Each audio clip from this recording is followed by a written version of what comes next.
decades, has traveled the world exploring synagogues, cemeteries, community centers, and delicatessens. This presentation will take you to Odessa, Krakow, London, and Hong Kong. Yes, Hong Kong, to see how Jews celebrate their culture. Michael is an urban planner, real estate consultant, retired architect, bon vivant, humorist extraordinaire, and a regular speaker, it would seem, for the men's club. Michael takes delight in seeing the world a little bit differently than everyone else. Thank you so much for coming tonight, Michael. Over to you. Thank you very much. And thank you to everybody who's joining us this evening. I'm going to now start right away. And hopefully you can all see this. Can everybody see that? Yes. And what I want you to do, I know most of you are muted, but take a look at these pictures and see if you know where they are. They will come up again, and hopefully you'll get some enjoyment in determining whether you were right or not, especially that blue Bentley up there in the top left corner. So this is what I had for dinner. What about you? This is off the menu at the 2nd Avenue Deli in New York. I'm sure some of you have been there. The one on the right I found on the internet. Now, I actually know what many of you are thinking. Some of you because I know you, and some of you because I have special powers. And why do I have special powers? Because the Gellers, led by our distant cousin Yuri, we have special powers.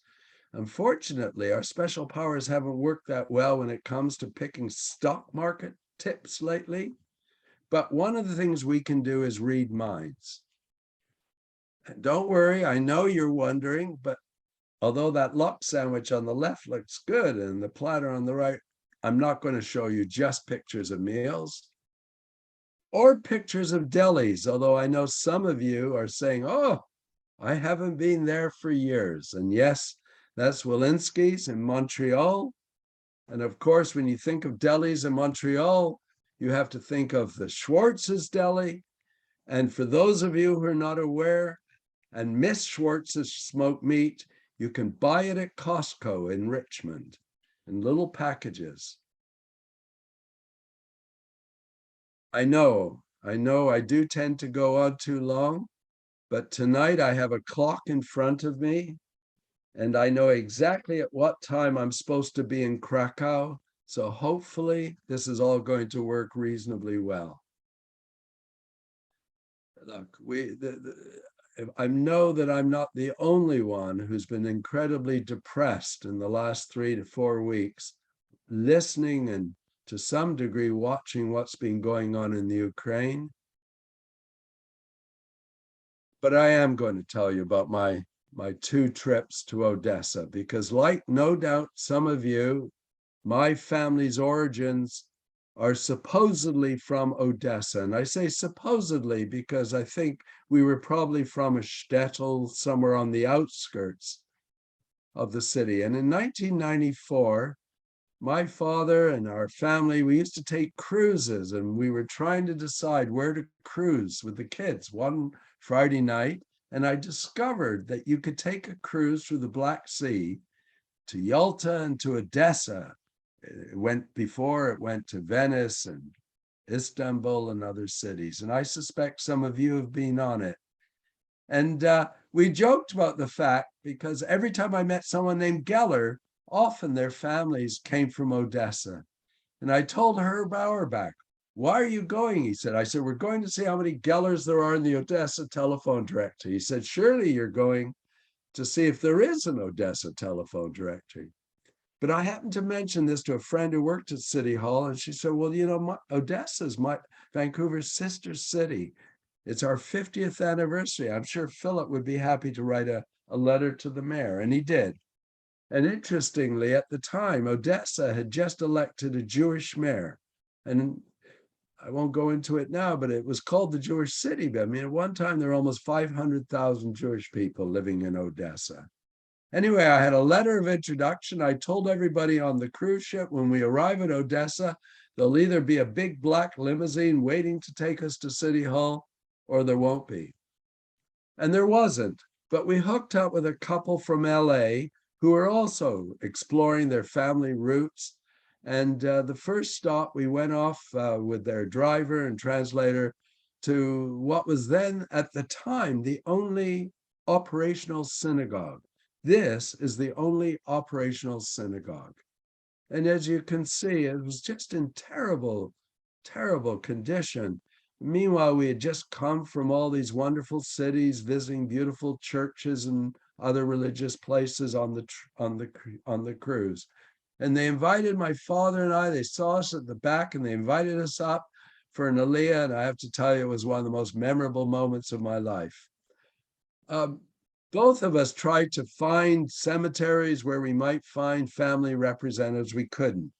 So we then set off to City Hall, me with my letter both in English and in Ukrainian, which we presented to the officials.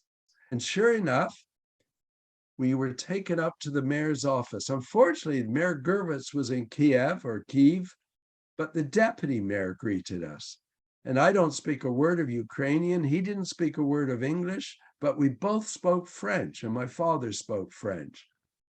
And before I'd gone to a little event celebrating Vancouver's 50th sister city relationship, and had bought these T-shirts. They were in the package, but I took it out of the package. I presented it to him, and my father took this picture. And when we got home, I thought, oh my God. And I mean, today, this picture is even more meaningful than it was back in 1994. But anyway, he was very gracious about it. We had a great day. I bought some art. Those of you who've been to my house have seen some of the paintings we bought in Odessa. And as we got on the ship, my dad said, you know what we forgot to do? We didn't check the telephone directory. And it was something that I always regretted. However, as I'm going to show you, a number of years later, I started working in Russia. And I happened to have an occasion where I had a week to basically do something. And Peter Mansbridge had been on the national TV because in 2014, as we well know, Russian troops were invading Ukraine. But they were not, they were in Kiev, but they were mainly in the east. Anyway, I decided I was going to go to Kiev and then I was going to go to Odessa, which I did. Now, coincidentally, my family left, like many of your families, at the beginning of the 20th century, and they went to Bristol, England. And I learned that the best hotel in Odessa was called the Bristol. And to this day, I'm wondering, was that the reason they went to Bristol? But anyway, I stayed there. I could bore you with a wonderful story about the manager of the hotel inviting me to breakfast because he couldn't understand why I was in the hotel. It turned out I was one of the few tourists in the whole city who wasn't associated with the media. But anyway, we toured around. I must admit, Fiddler on the Roof is playing, and I often thought I should go and see. Do the people cheer when the pogroms are taking place and the Jews, like my great-grandparents, were expelled? But there were signs of Russian soldiers, even in Odessa at that time. And I went off, I found a kosher restaurant, and the menu was fascinating because it was quite a mixture of traditional Jewish Ashkenazi meals and dishes, but also Sephardic and also a variety of other things. And of course, when the bill came, I looked at the bill. I mean, I said, I don't pay this much at Le Crocodile for a meal. What's going on here? But anyway, they saw an American Jew. At least that's what I was in their mind, and they were going to make sure I paid for it. I had discovered on TripAdvisor that there was a Jewish museum, which I'd missed the first time I was there. And I thought they'll have a telephone directory. So I went off to the Jewish museum, and it really was difficult to find. It was concealed, and there was this man in the window who assured me that this was the Jewish Museum. And I looked around and I found a young lady and I asked her the question. And she said, let me check.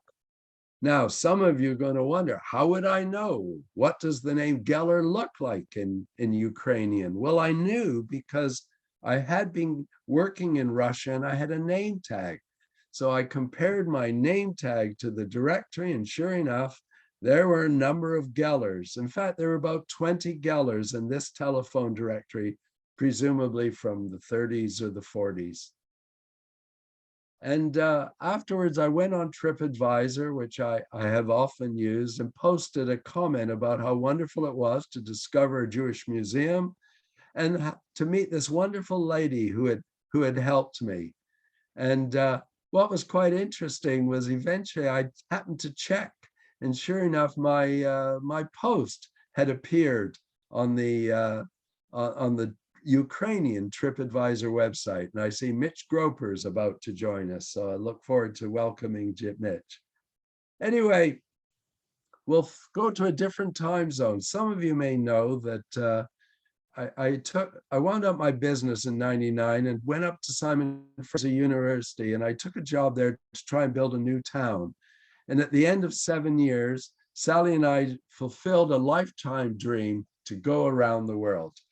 And our plan was to go for a year. We ended up going for 9 months. So I'm now going to bore you with pictures of my trip. But also, since that trip, I've also had the opportunity to go some of other places. And these are the places that I'm going to share with you now. So look at these pictures. Some of them you'll know. The one in the middle is the museum in New York. I happened to be there when the Leonard Cohen display was on, but I don't have time to share that with you. But let's look at some of these other places. And some of them you'll recognize. Some of them you'll be wrong. That is not the Jewish Museum in Berlin in the top. It looks like it might be, but it's not. We went to New Zealand. And I must admit, I've never really thought of New Zealand as a place where there are many Jews, and that's because it's not a place where there are many Jews. But we were wandering through a cemetery in Wellington, and lo and behold, we came across all of these Jewish tombstones, and they had occupied a small portion of the municipal cemetery, just as we have at Mountain View, a Jewish cemetery within Mountain View. And I checked to see if there was a synagogue, and I couldn't find any record of a synagogue, and that was the end of it. But the population Jewish population in New Zealand was about 0.2%. Now, I know what some of you are thinking. What's the Jewish population of Canada? It's actually about 1.2%. And indeed, there's quite a few books available. I haven't read either of these, telling the story of the Jews in Canada. Of course, the other book, which I had up here and I took down, is that very sad book, One is Too Many. But we then went to Australia. Now in Australia, of course, there's substantial Jewish communities. And I suspect there's few people listening to us now, or certainly people who know Australians from Melbourne, Sydney, Adelaide, and Brisbane. And they all have museums and fascinating places. But do you know much about the origin of the Jewish community in these cities? Well, I do, because I went to the museum and discovered that the first Jews, of course, were convicts. And not very many, but quite a few years ago. And then, of course, over the years, more and more Jews came to, but initially they were all convicts, but they were transported from England to Australia. But of course, eventually it was a much broader mix of people. But I often thought, as I saw this display in the Sydney Jewish Museum about some Jewish rituals related to marriage, you know, there weren't very many nice Jewish boys in those days. After Australia, we went through Singapore, and then eventually we ended up in Malaysia. And we left Kuala Lumpur for Malacca, but it was Pesach. And I said to Sally, I'm sure we can find a Seder. And I found a website called Kosher Malaysia. And I wrote to this fellow, Gary Brott, and said, I'm a Jew. I'm going to be in, is there a Seder which I can attend? And there wasn't. And as I jokingly said to Sally, I don't see any matzah on the shelves. It must all be sold out. They don't even have any Manischewitz wine. It must be sold too. So we created our own Seder. We were staying in a nice hotel. They had this big buffet, and we kind of manufactured a Seder plate, and we found things that kind of resembled the things that we would normally have, including something that looked pretty close to matzo ball soup. And as you know, some of these countries, it's difficult to get wine, but they had a little mimeographed wine list. Actually, we got an incredibly good bottle of wine because they didn't normally sell wine. And but as Sally and I went through the Seder and we're doing the 10 plagues, I know our server was watching us with great interest, as were some of the other guests in the hotel. And I will never forget the conversation with the server afterwards. She said, "What? This is very interesting. What were you doing?" I said, "Well, we're Jewish people and we're having a ritual dinner." And she said, "Oh, what's Jewish?" And she had no idea what Jewish was. At one point, we ended up in Luang Prabang, which I have to say was one of the most interesting and delightful places we visited on our trip. But as I wrote here, it was kind of remote and obscure. It was beautiful, but we really did feel we were in a completely different world until we walked down the street and there's Chabad, which got me doing a little bit of investigation. I know many of you are familiar with Chabad. What I didn't realize, it's actually in over 950 cities around the world. And indeed, during our travels, we saw quite a few Chabads, and you'll come across another one later on.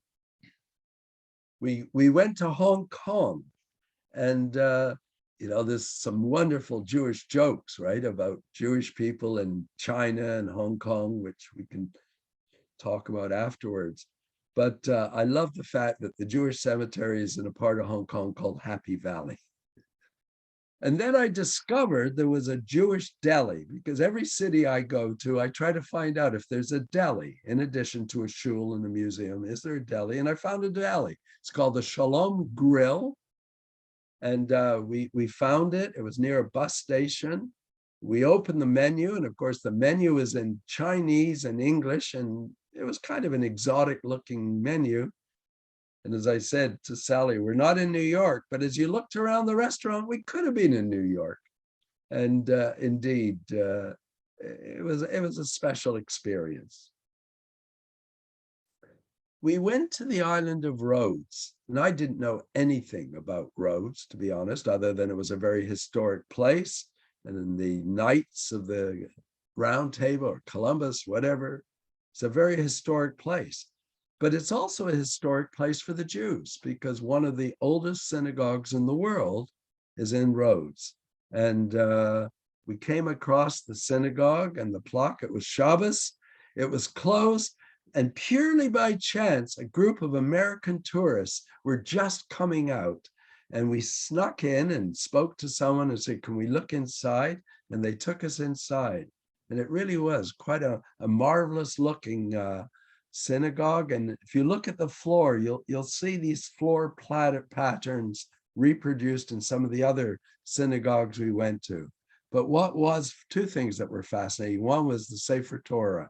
I mean, I've seen some old Sefer Torahs, but nothing like that. And of course, the plaques in every shul, the plaques celebrating the lives of people who had died. But it was interesting to look at the names. Some of these are names that we recognize, but most of them are not. They're names that are unfamiliar to most of us. Now, I'm curious to know how many of you recognize this place. I suspect a few of you, because you come from this city or this country. And yes, it's Istanbul. So we're in Istanbul, and I'm checking out Jewish Istanbul. And indeed, I found there were tours that you could take of the synagogues. But of course, as an architect, there's one structure in Istanbul that one really must see, and that is the Blue Mosque. And as we're there, my daughter, who at the time is with us and is 25, she'd met up with us in Rome, all she's doing is complaining. Dad, all we're doing is going to tourist places. I don't want to do this. I want to experience Turkey like the people who live here. I said, Claire, we don't know any Turkish people. The only Turkish people we know are the philosophes, Miriam and Raphael, who live down the street on Deering Island. I'm walking through the Blue Mosque. There are the philosophes. They just happened to be in Rome, and they've just in Istanbul to visit a friend for his birthday. And they decided to be tourists in their own city. They hire a guide and we meet up. I couldn't believe my eyes. Anyway, they took us around, they showed us. And of course, Claire was very happy, especially going to this beautiful home of their friends overlooking the Bosphorus Strait. And for a number of years, when I showed this picture, I once gave a talk to Kollel, and I showed that picture. Then I showed it again with my daughter's email address, thinking maybe would contact her. And sure enough, one day she said, Dad, what have you done? All these people keep phoning me. But I've left off her email address this time because she now has a partner.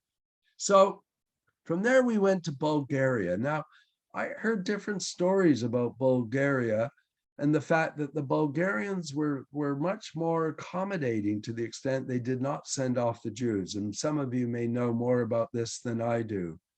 But I did look at some statistics preparing this talk, and it was interesting to see that the number of Jews before the war was not significantly different than the number of Jews after the war.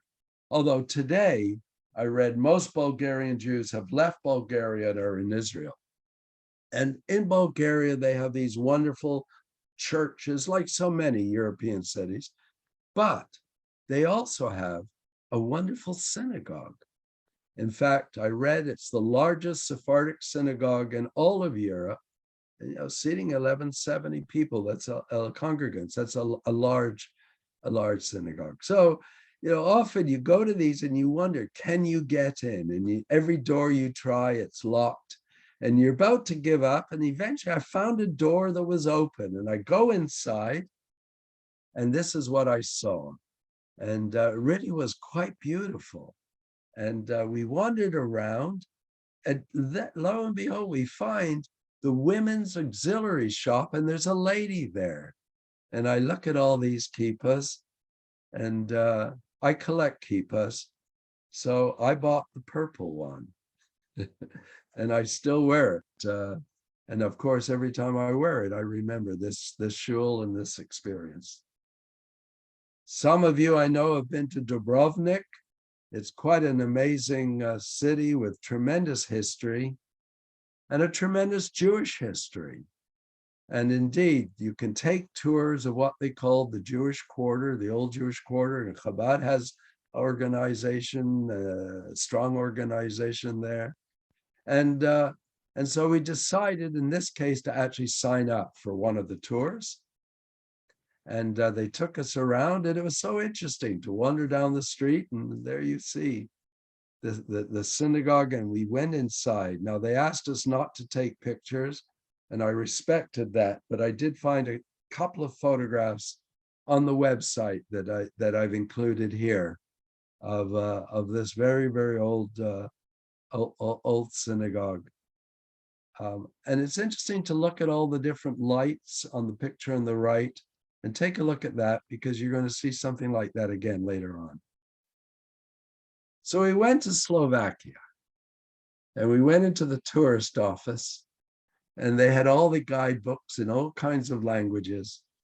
But of course, nobody had any idea about Hebrew. So I did a mitzvah, and I put it up the right way. And I'll never forget it, because we we told them we wanted accommodation. And they say, where do you want to stay? I said, we want to stay in a hotel. Why? Where else could we stay? Well, they said, if you want, we have a lot of like B&B, our homes, bed and breakfast. You can stay, or you can stay in somebody's home. And we did. We ended up staying in someone's home, and it was a great experience. The only thing is, unlike the hotel, I forgot where it was. And it took us a long time to get home the first night. But the next day, we found, of course, the Jewish Museum, and this was obviously a funeral cart to carry the coffin, and also in Bratislava, because there was a significant Jewish community that sadly was sent off to the concentration camps. There was a very beautiful Holocaust memorial that we went and visited.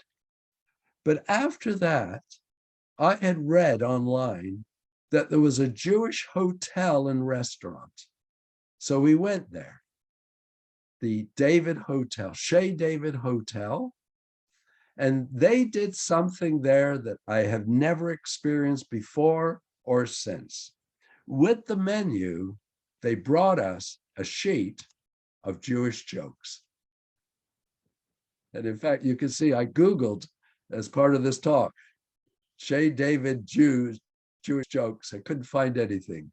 But these are jokes that you all know about the Jew on the shipwrecked island, takes you to the shul, and then he takes you to the shul that he would never go to.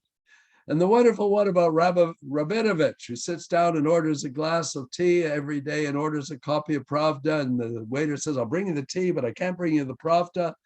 Since the Soviet regime has been overthrown, Pravda isn't published anymore. And the next day he comes and he asks the same thing. And the third day, the same thing. Finally, the waiter says, look, you seem like an intelligent man. I keep telling you, the regime has been overthrown. We can't give you the Pravda. He says, yes, I know, but I just love hearing you say it. Budapest, some of you are from Budapest.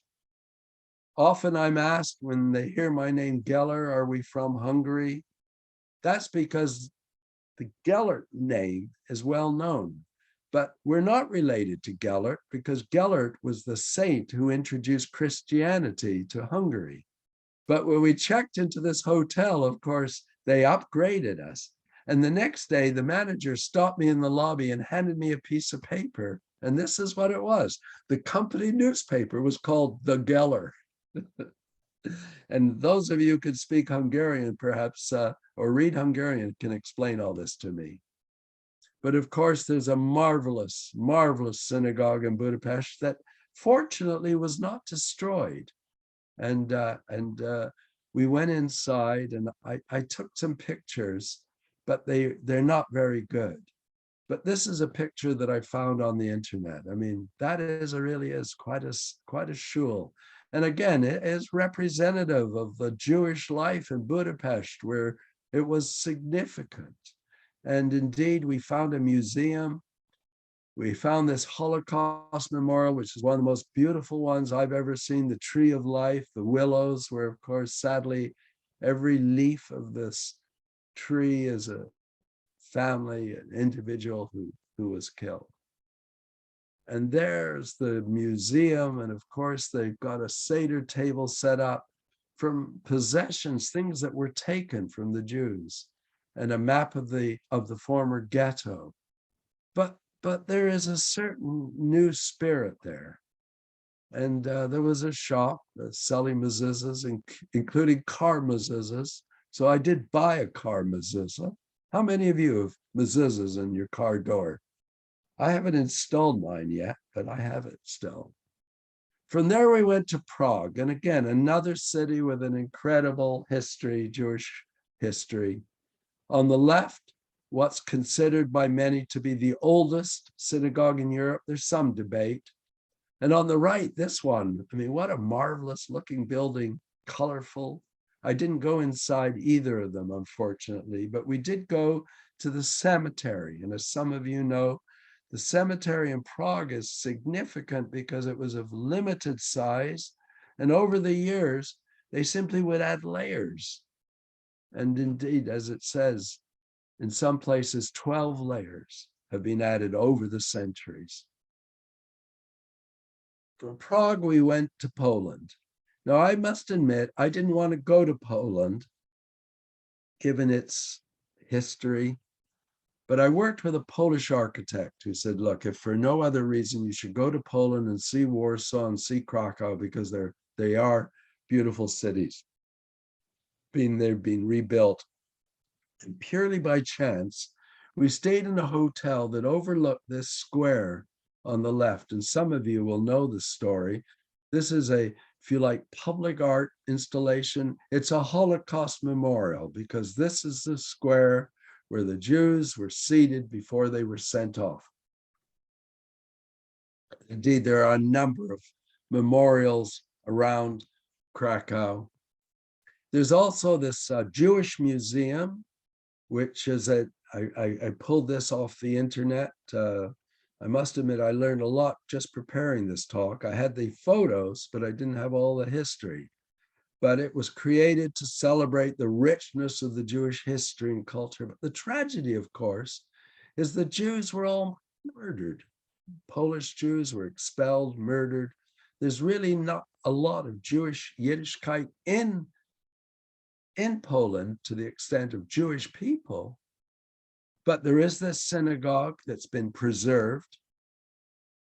There's all these tourist attractions celebrating the Schindler's List, celebrating Jewish culture. In fact, I think there's more Jewish restaurants in Krakow than I've seen in most other cities. And in the evening, they do Jewish meals accompanied by klezmer music. But of course, there's no Jewish musicians, or if there are, very, very few. And it was I know some of you have been there, and many of you have probably been there. You've been there on tours organized by various organizations. So we're having dinner, and I must admit, the menu, I could eat every one of these items. They're all so interesting. And then they had all these desserts, and we're trying to decide, what should we have for dessert? And the waiter came along and said, tonight, we have a dessert special. And I'm saying to Sally, I wonder what the dessert special is. Well, it's something that we've never served in our house before or after, but it was ice cream topped with chorosis. And anyway, welcome to Krakow. Eventually, we made up our way through Russia, and we got to Amsterdam. And of course, Amsterdam has a tremendous history for the Jewish community. There's a lot of shuls. But the interesting thing about the shuls in Amsterdam is a lot of them are concealed. You don't actually see them from the street. They're surrounded by other buildings. But we did get to go inside one of them, and we looked around. We found a museum.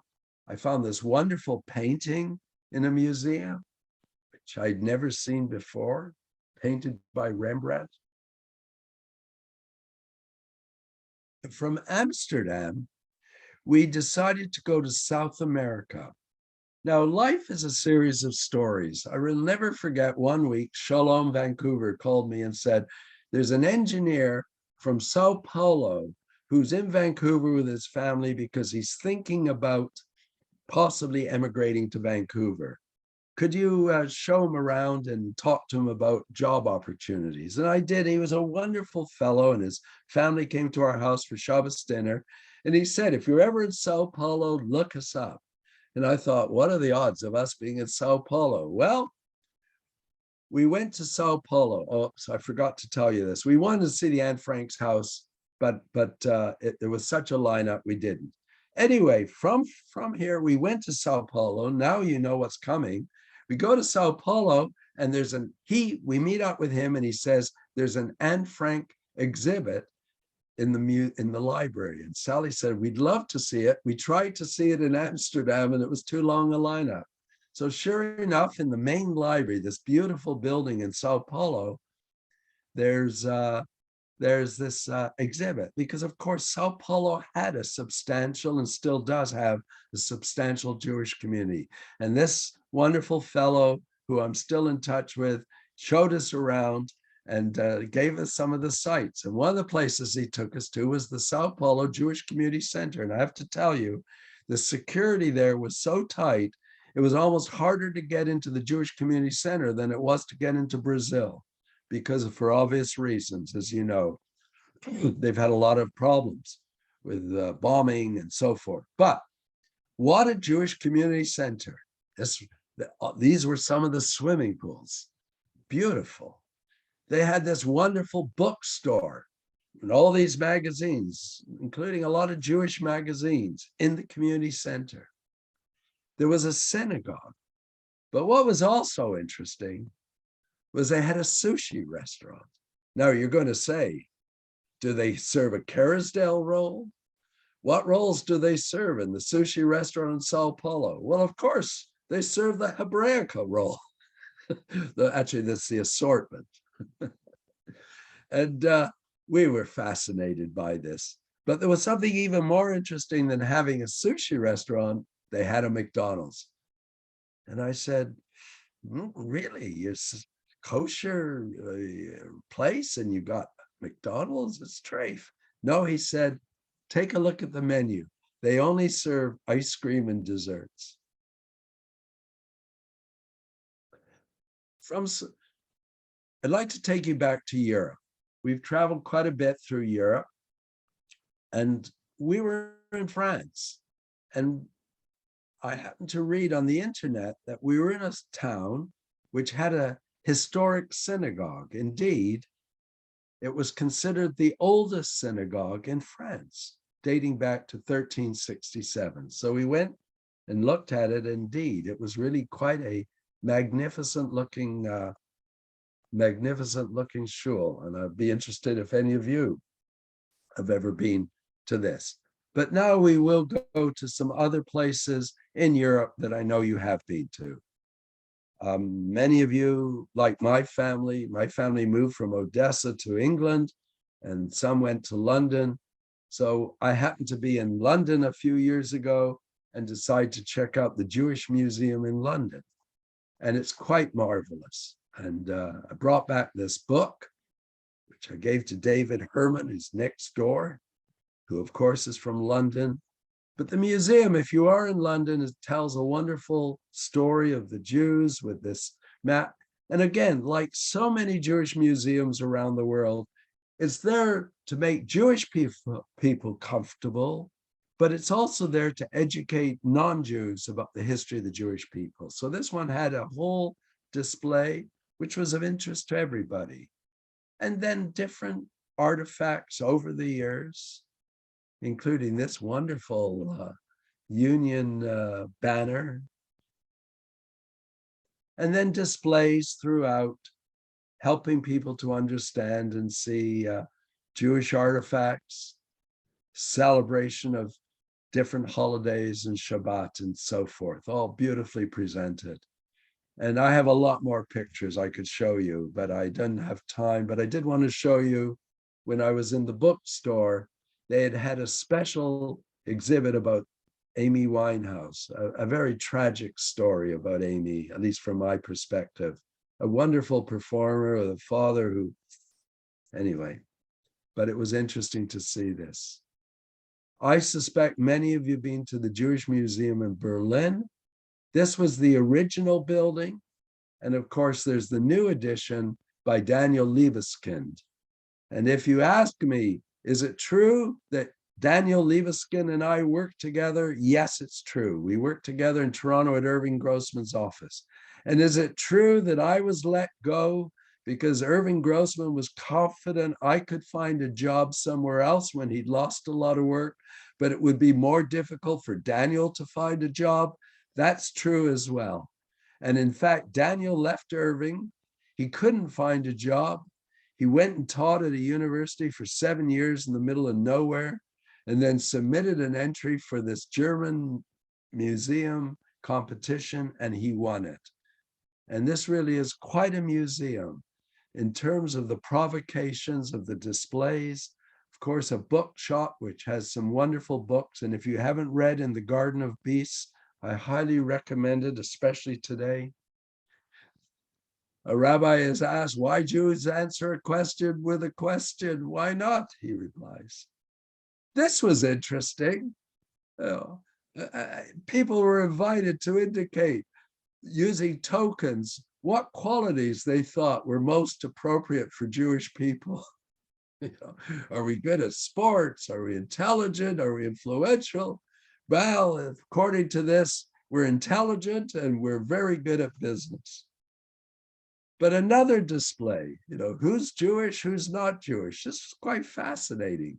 Of course, Elvis Presley was not Jewish, but he wore a Magen David because Larry Geller, his hairdresser, was Jewish, and he did it out of respect. Does Germany have a special relationship with Israel? Well, we could talk about that. So I took this picture because I'm not a huge fan of Liebeskind's work, but I thought next time I see him, I wanted to show him that one of the roles that his museum is playing. It's a very uncomfortable building to be in, but it's designed that way. But it is quite something. And of course, in addition to the Jewish Museum, where there's this tragic displays, but some wonderful artwork, there is also the Holocaust Memorial designed by Eisenman. And again, tough to be there, but it is quite a special place. I don't know how many of you have been here. This is another German museum. It's in Munich. And this is probably one of the most remarkable museums I've ever been. And hopefully you've got just a second or two. I don't know, hopefully you can read these cartoons. Mr. Schwartz, can people read this, do you think? Is it visible? Or do I need to read it out? Zeta, you got an invitation from Munich. They would be honored to host you as a former resident to return to the city and share your remembrances with our new Jewish museum. What an opportunity. Are you going to go? No. Why not? I'm trying not to remember what everyone else must not forget. So these are cartoons on the walls of this museum, and I'm going to make a copy of this presentation available to anyone who's interested, and you can look at these afterwards. But I like this one. To the grandson, you'll have to do all the shopping. Zeta won't. Why? He won't buy anything German. I grew up with that line. Rabinovitz, the guide from Russia. You chose to live here? Yeah. But I'll just leave you with this one. Take a moment and read this.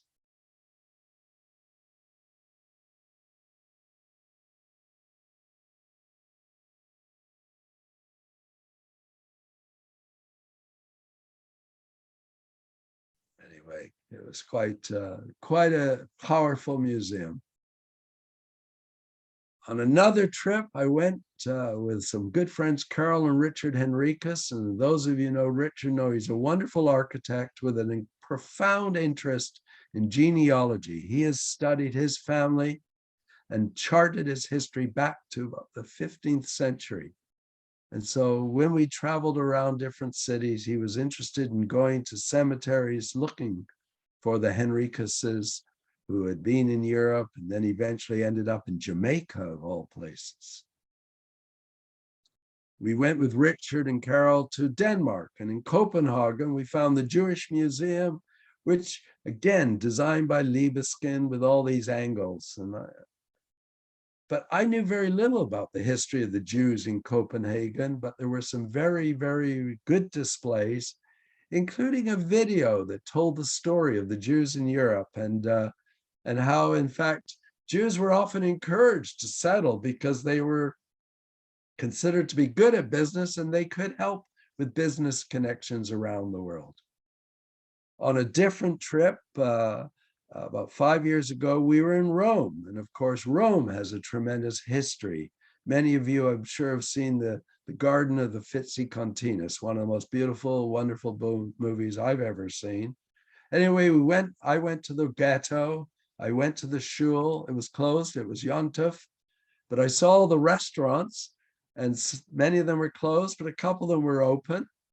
And so I went to this one restaurant, and on the menu, their specialty was Jewish style artichokes. And I have to admit, I may be the only one. I had no idea. What are Jewish style artichokes? Well, I'll show you. And this is a specialty of Jewish style artichokes. Okay, I'm now going to take you to Russia. As some of you know, in fact, I gave a talk once about Russia. Anyway, I'll do this quickly, but I got an interesting assignment in Russia, and I ended up working there over about 7 or 8 years. And at one point, I happened to be giving a talk in Russia, and CBC learned about it, and they came and filmed my talk. And then I did a tour with Chris Brown, who some of you recognize, and we did a special on the national, talking about what Putin has done to Russia. But anyway, there are some wonderful museums in Russia, in Moscow, in St. Petersburg, other cities, recognizing the fact that it was significant Jewish communities living in these cities. And one day I was in Moscow, and I read about this Jewish museum, and it was very, very hard to find. And even when I found it, I didn't recognize it because it was a converted building.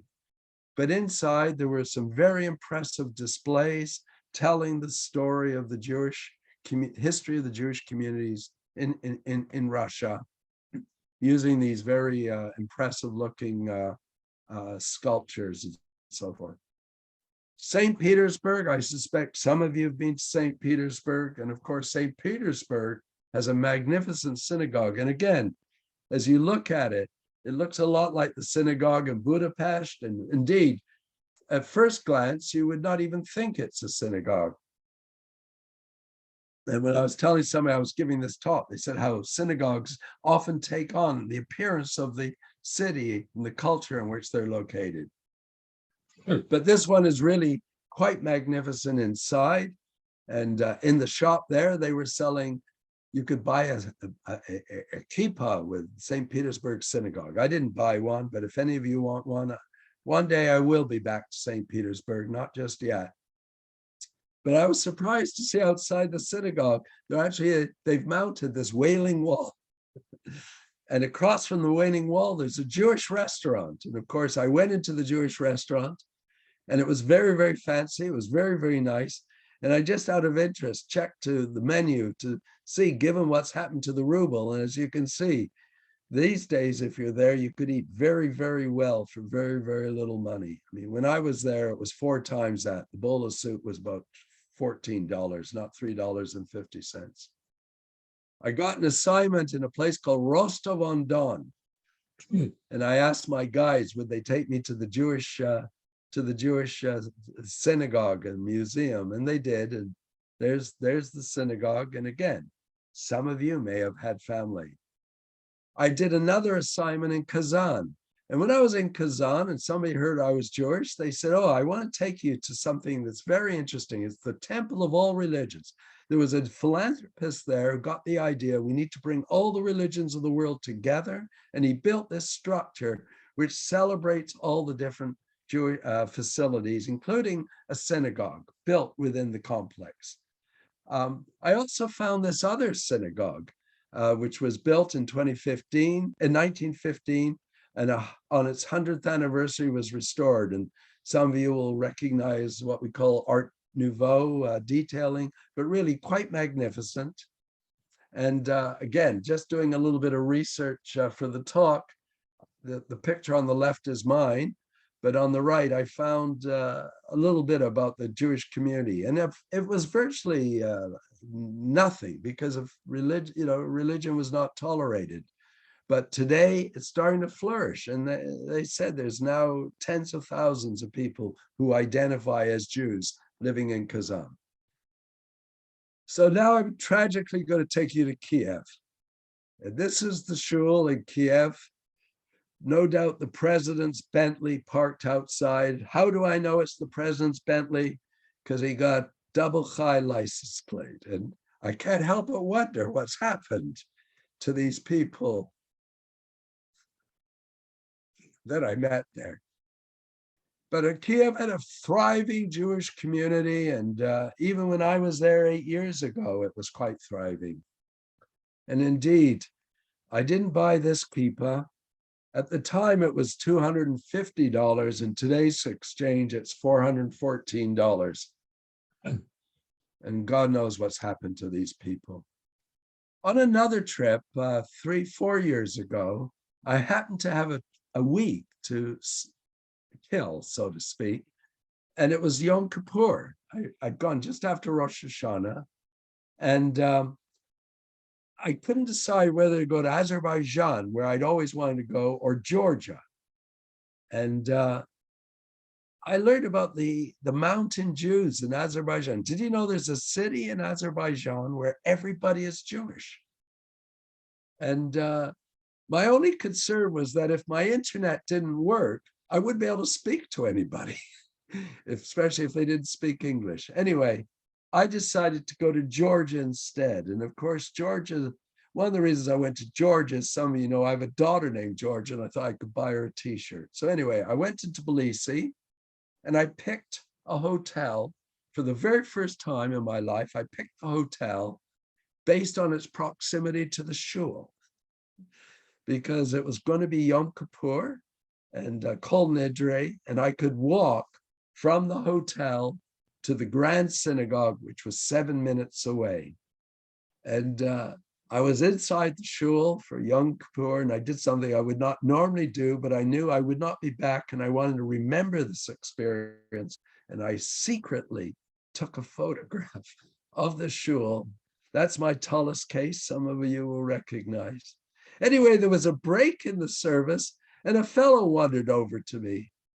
And he said in English, "Where are you from?" I said, "Vancouver." And then he puts his hand over his stomach and he says, "Do you know Rabbi Weinberg?" And I thought, the world is flat. And indeed, I discovered that there's another shul. Some refer to it as the new synagogue. Others refer to it as the little synagogue. It was packed. And then I found this wonderful museum with some very beautiful displays telling the story again of the Jewish holidays and rituals with some magnificent artwork and so forth. Now, I'm just about at the end, but I just want to share with you quickly a trip that Richard and Carol and Sally and I took to Morocco. And of course, Richard, there he is on the left, wants to go off and find his relatives. And we found this synagogue, this cemetery. And this was kind of interesting to see the sign. And this cemetery was very, very different than any cemetery I had ever been to before. But I guess in a number of countries, this is the way cemeteries are built. And they're not all like this, of course. Some of them have a different design. In this case, this was one in Marrakesh, where still above ground, but different memorials. And then we went off to Essaouira, which is often referred to as the Blue City because everything is blue and white. And that's because there was a significant Jewish population. And indeed, we went to a couple of synagogues, all done in blue and white. This was another one in Marrakesh. And again, the design quite different than what we were used to. In Fez, another synagogue. Margaret will recognize Carol Enriquez sitting there on the right. We were I think in Marrakesh, and we saw this sign about all the shops selling Jewish artifacts. And I must confess, it was full of things I would love to have bought, but we didn't. But anyway, if any of you go to Morocco, it's just a wonderful place to go and tour. So I'm at the end. I was at Lillian Broca's art show last week, and Michael Bolshine was there, and he said, "I saw on Facebook you were in Dubai. Was there any Yiddishkeit in Dubai?" Well, in fact, there is a small Jewish population in Dubai, but it's not a place with a strong Jewish presence. But I was there to attend the World Fair, Expo 2020, and sure enough, there was a beautiful Israeli pavilion at the fair. And it was essentially designed without walls, because the idea was to suggest there was no boundaries. And again, if I had more time, I could show you much more. But if you go online, you'll see there's a website which gives you a virtual tour of the Jewish pavilion at Expo. And it was wonderful to see all these Arabs wandering through the Jewish pavilion. And there was a wonderful, I felt very, very proud watching the display and seeing the messages. So that's it. However, I would like to finish off by inviting you to explore Yiddishkeit in British Columbia. I, as some of you know, I'm involved with the Jewish Museum, and the museum, led by Carol Herbert, with the strong leadership of Michael Schwartz, has put together a wonderful publication that celebrates all of the families, or many of the families in the Jewish community throughout British Columbia, and also many of the institutions within our community. And of course, I would be remiss if I didn't stop by sharing with you the pages telling a little bit about the story of Temple Shalom. So this is now a plug for the Jewish Museum, because this book is wonderful. And you will find all kinds of information about families and individuals that you didn't know. And I think it'll make you feel very proud. So you can buy this. There's a hardcover edition. There's a softcover edition. If you want to send it to people outside of Vancouver, across Canada, you can arrange for that as well. Just contact thejewishmuseum.ca and you can make all the arrangements. So thank you all, especially those of you who've managed to stay to the end. I see it's exactly 8 o'clock, so that's not too bad.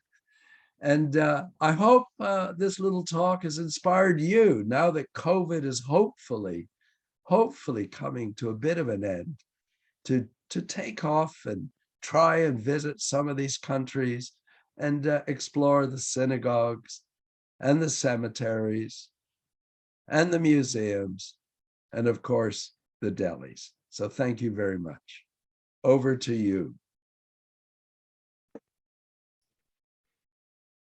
Is it going to come back? Yeah. There he is. That was phenomenal. Unbelievable. Danica? Sure. the Absolutely fantastic. Yeah. I just sent it out.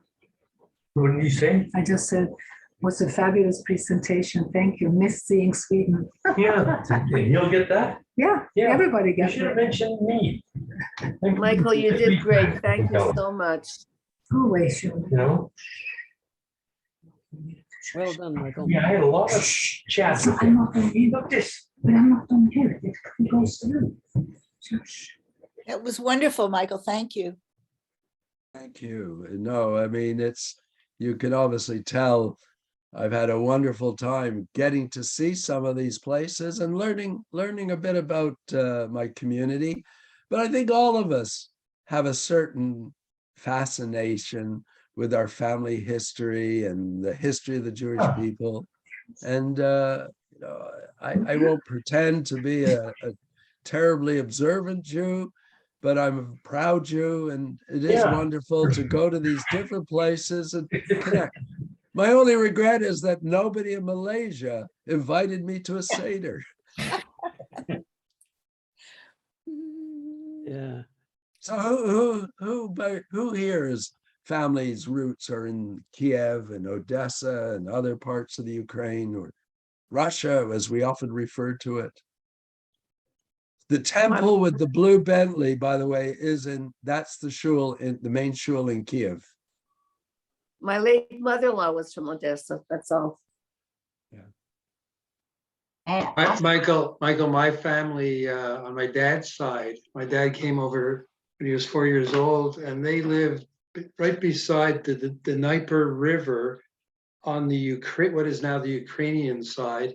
The other side is, I believe, Moldova. Yes. And when they came, of course, it was part of the Russian Empire. The Tsar had fallen and the Soviets had taken over, and that's when they, 1923, they came to Canada. I also, Michael, if I could, I'm sure we all have stories, but I just wanted to relate one of my travel experiences. Susan and I, 4 years ago, went to Myanmar, and on the way we stopped in Singapore, and one afternoon we were avidly looking for raffles to have our Singapore sling. We came across the Jewish synagogue, the main Jewish synagogue in Singapore. I don't know if you've been there. Magnificent complex, several buildings. And like all synagogues in Europe, heavy security. So we went to the guard gate and we asked if we could go in. They said, no, you have to make an advance appointment. Yeah. And we begged, and they finally let us in. So the synagogue itself is magnificent. We have some photos, but then they had a community center, and it was around Pesach because in the community center, they had a store that had matzah. You just mentioned you couldn't get matzah. They had matzah, and they had a school. It was an amazing complex. We went on from there to Myanmar, and we went from Mandalay down the Irrawaddy, ended up in Yangon, which used to be Rangoon. And we were looking for the synagogue in what was Rangoon. We were having difficulty finding it. It turned out it was in what is now the Arab quarter. And we're wandering around trying to find it. And this man comes up to us dressed in Arab dress and said, are you looking for the Jewish synagogue? And we said, yes. He said, come with me. And he took us to the synagogue. It was closed, like so many of the small synagogues are in Europe. But there was a sign that said it was open once a month for service, plus high holy days. And it acknowledged that it was being financially supported by 2 families from New York City. So it was the whole experience was very interesting, and I'm sure we all have stories. Thank you so much. Several of the places you mentioned, Susan and I have been to, and just loved your presentation. Thank you. This hasn't been recorded, has it? I unfortunately missed the beginning. It is being recorded, and it will be in a couple days up on the Temple, the Men's Club website. Oh, thank you, David. Thank you. Yes. Michael, you asked about people who came from that area. My grandparents came at the turn of the last century from near Kiev, from a town called Makarov. And Makarov was one of the towns that's been mentioned recently that was occupied by the Russians and then reoccupied by the Ukrainians. And his wife, my grandmother, came from Chernobyl.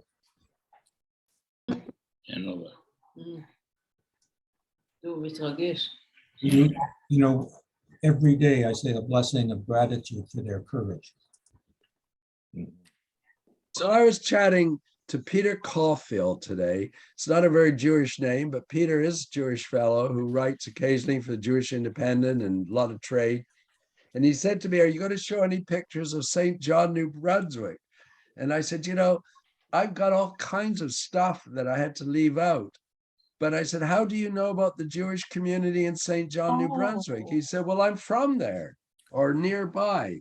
And indeed, I happen to have, I know it because I used to work for CMHC, and I was once put in charge of a waterfront redevelopment project in St. John, New Brunswick. And I remember going and I met the mayor, and his name was Davis, and I can't remember his first name.